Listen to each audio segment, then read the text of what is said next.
Chers frères et sœurs, chers amis dans le Seigneur, je vous salue dans le beau nom de Jésus. Que la paix de Dieu soit avec vous tous. Je dis merci à Dieu qui, dans son amour, a fait choix de moi pour parler de lui. Les anges qui sont dans le ciel et qui n'ont jamais péché sont mieux placés pour faire ce service. Mais dans son amour, nous qui sommes des pécheurs, il nous a fait grâce afin de pouvoir travailler avec lui dans l'œuvre du salut. Prions le Seigneur. Je te rends grâce, notre Père et notre Dieu, pour ton amour envers nous. Du fait que tu m'as choisi pour parler de toi en ce jour. Que ta parole, ô Dieu, puisse entrer dans des cœurs bien plantés, portant beaucoup de fruits. Oui, des fruits en abondance, jusque dans la vie éternelle. Au nom de Jésus. Amen. Chers amis, bien-aimés dans le Seigneur, comme vous le savez déjà, dans cette série, nous considérons les 10 commandements de Dieu ou les 10 paroles trouvées dans Exode 20, versets 1 à 17. Aujourd'hui encore, nous allons considérer le 9e commandement qui stipule « Tu ne commettras, tu ne porteras point de faux témoignages contre ton prochain. » Exode, chapitre 20, verset 16. Faux témoignages. Faux témoignages. S'il y a des faux témoignages, eh bien, il y a aussi de faux témoins pour rendre ces faux témoignages. Un témoin est une personne en présence de qui un fait s'est produit. Il y a des témoins oculaires et il y a aussi des témoins auriculaires. Le témoin doit être une personne crédible qui doit raconter la chose, qui doit dire la chose telle qu'elle est.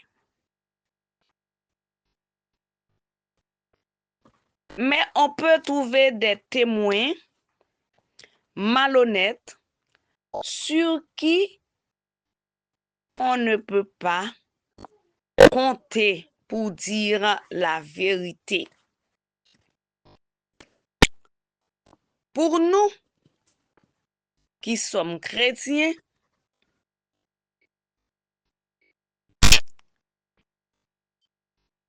s'il nous arrive une situation devant laquelle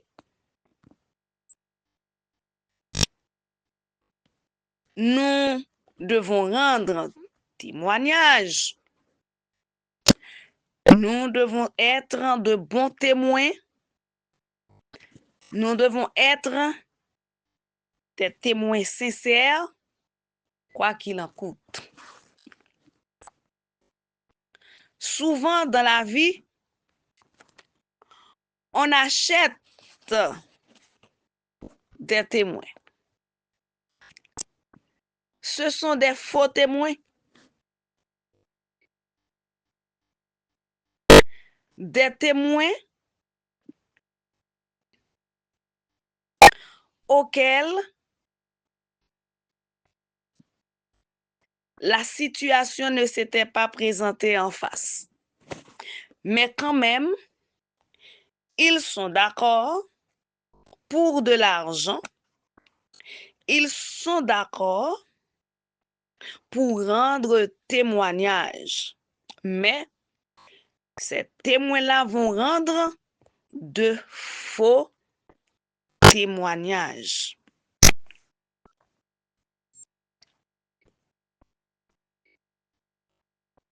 Frères et sœurs, dans l'Église aussi, parfois, il y a des faux témoins.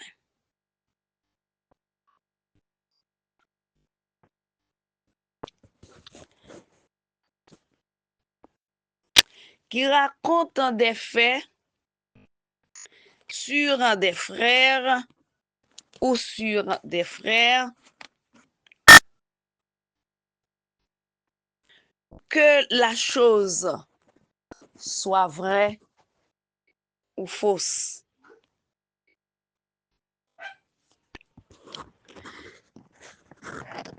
Il ne faut pas vilipender les autres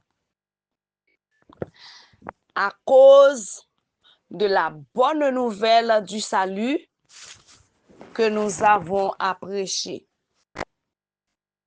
À cause des témoins, à cause des païens qui nous écoutent. Nous devons laver les linges sales en famille. L'Église, c'est la famille de Dieu.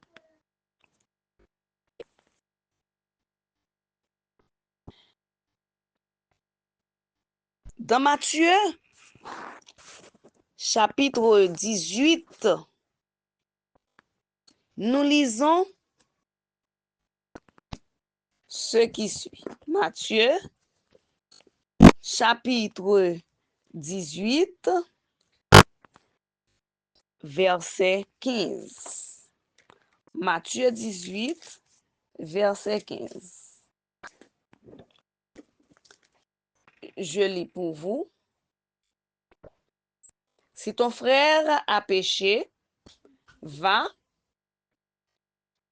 et reprends-le entre toi et lui seul. S'il t'écoute, tu as gagné ton frère. Même quand la chose était vraie, même quand la chose était fausse,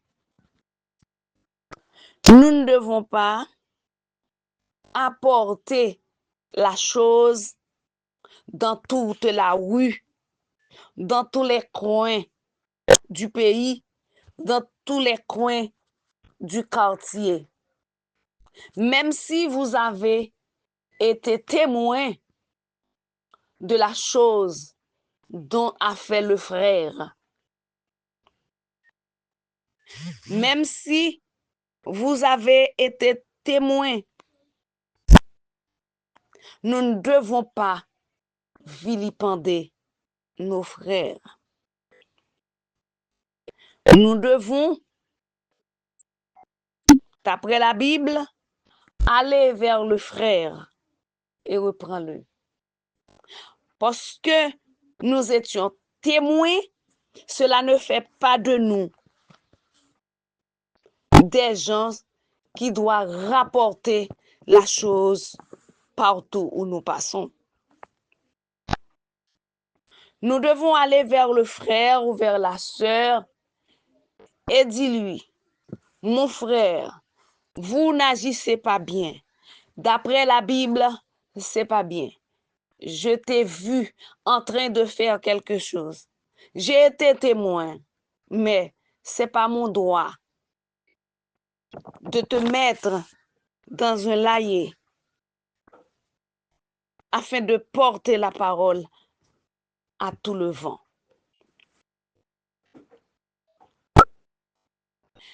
Il est vrai parfois, le péché rend l'homme arrogant et malin. Dans le cas de l'arrogance, on ne peut presque pas avoir la possibilité d'aller vers la personne. Mais il y a une chose qu'on peut faire. On peut prier pour cette personne-là et demander à Dieu de révéler à cette personne qu'elle est sur une mauvaise voie. Dieu peut montrer à ce frère ou à cette sœur qu'elle n'est pas sur le droit chemin. Et Dieu, dans son amour, peut le conduire sur la voie de l'éternité. Nous lisons dans Psaume 139, verset 24. Regarde, sonde-moi, ô Dieu, et connais mon cœur. Éprouve-moi et connais mes pensées. Regarde si je suis sur une mauvaise voie et conduis-moi sur la voie de l'éternité. Si nous aimons nos frères, comme Jésus a dit, aimez-vous les uns les autres comme je vous ai aimé. Si nous aimons nos frères, nous n'allons pas porter de faux témoignages contre eux.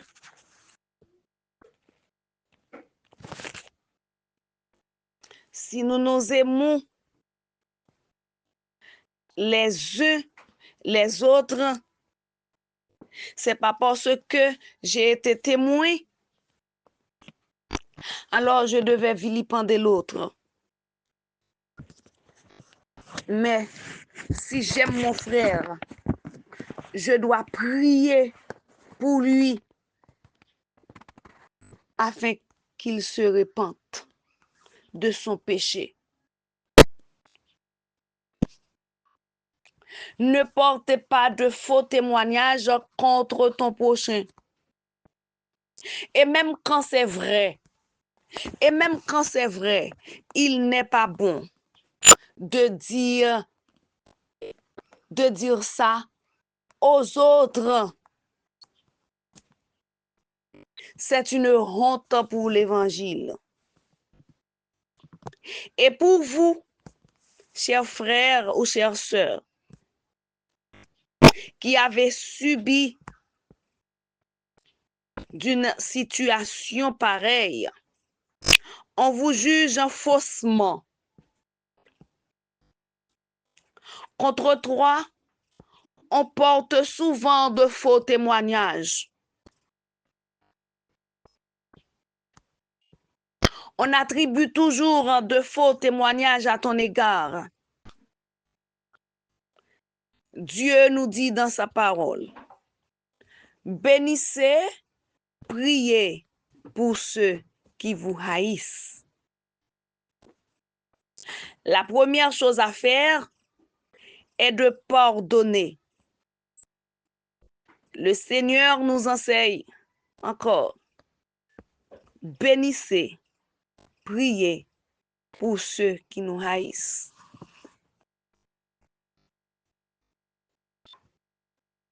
Vous ne pouvez pas apporter de faux témoignages contre ton prochain.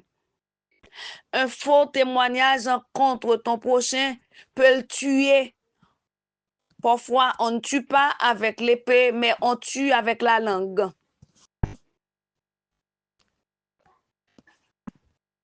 La mort qu'on donne à une personne avec la langue est plus dure qu'une mort naturelle, qu'une mort réelle.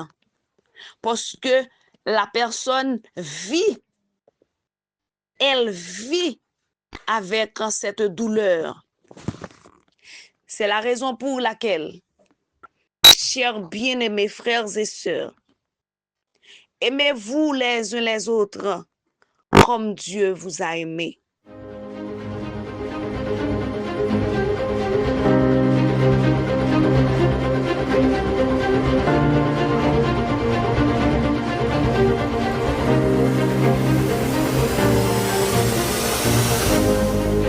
Alors Dieu prononça toutes ces paroles en disant, « Je suis l'Éternel ton Dieu, qui t'a fait sortir du pays d'Égypte, de la maison de la servitude. Tu n'auras pas d'autre Dieu devant ma face. Tu ne te feras point d'image taillée, ni de représentation quelconque des choses qui sont en haut dans les cieux, qui sont en bas sur la terre et qui sont dans les eaux plus bas que la terre.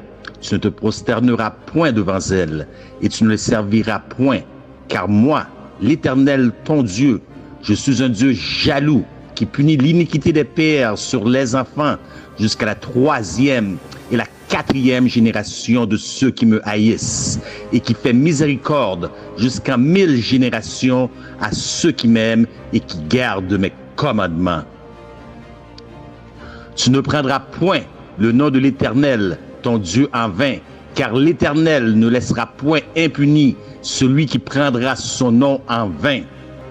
Souviens-toi du jour du repos pour le sanctifier.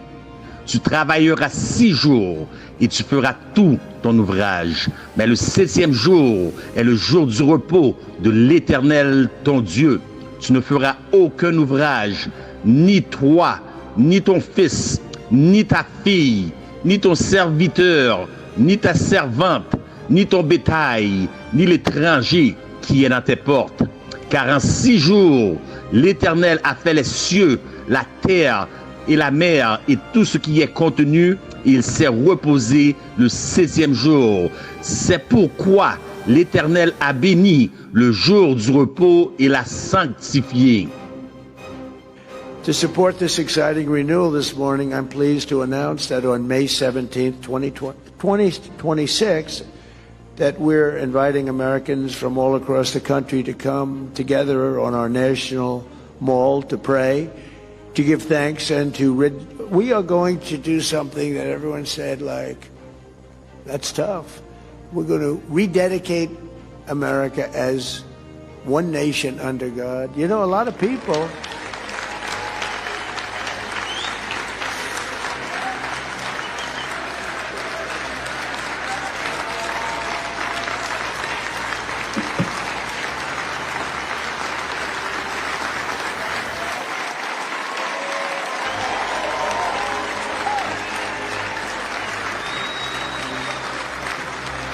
Yeah, thank you very much.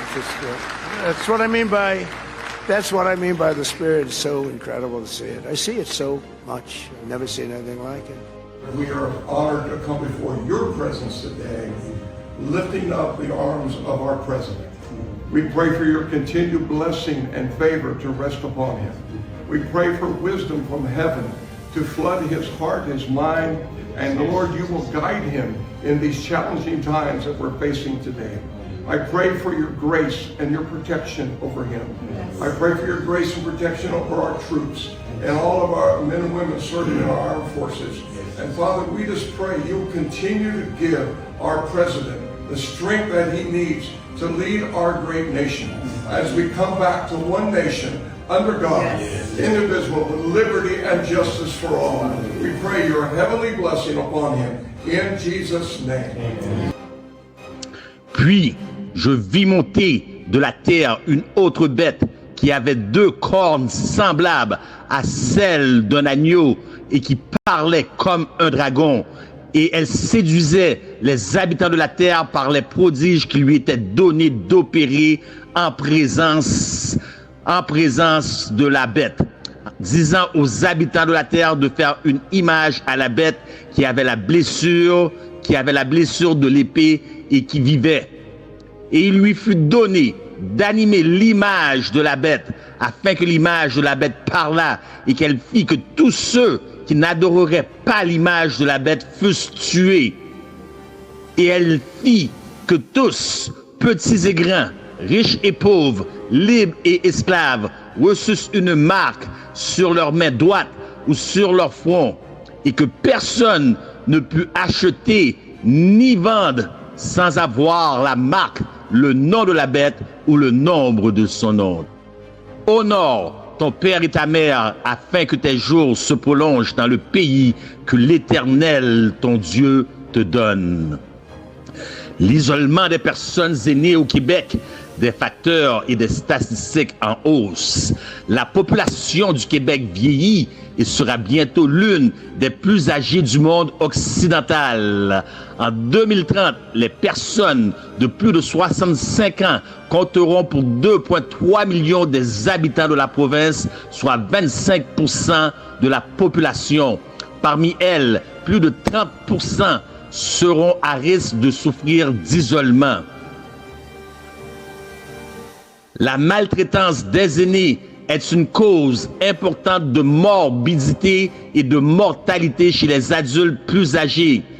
Si les médecins de famille sont bien placés pour détecter des mauvais traitements infligés aux aînés, leurs taux réels de signalement de cas de maltraitance sont plus faibles que dans d'autres professions. Cette situation pourrait s'améliorer s'ils comprenaient mieux les genres d'agissements qui constituent de la maltraitance des aînés, ainsi que les signes et les symptômes observés au bureau qui pourraient pointer vers des cas de mauvais traitement. La détection de tels cas pourrait être facilitée par le recours à un outil validé comme l'Elder Abuse Suspicion Index. Tu ne tueras point, tu ne commettras point d'adultère, tu ne déroberas point, tu ne porteras point de faux témoignages contre ton prochain. La médisance meurt lorsqu'elle atteint une oreille sanctifiée. Tu ne convoiteras point la maison de ton prochain. Tu ne convoiteras point la femme de ton prochain, ni son serviteur, ni sa servante, ni son bœuf, ni son âne, ni aucune chose qui appartienne à ton prochain. Les 10 commandements, bien-aimés, sont-ils encore d'actualité aujourd'hui? Découvrons-le ensemble avec nos bien-aimés serviteurs du 3 au 13 avril 2026. Écoutons la fin du discours. Crains Dieu et observe ses commandements. C'est là ce que doit faire tout homme. Car Dieu amènera toute œuvre en jugement au sujet de tout ce qui est caché, soit bien, soit mal. C'est ici la persévérance des saints qui gardent les commandements de Dieu et la foi de Jésus.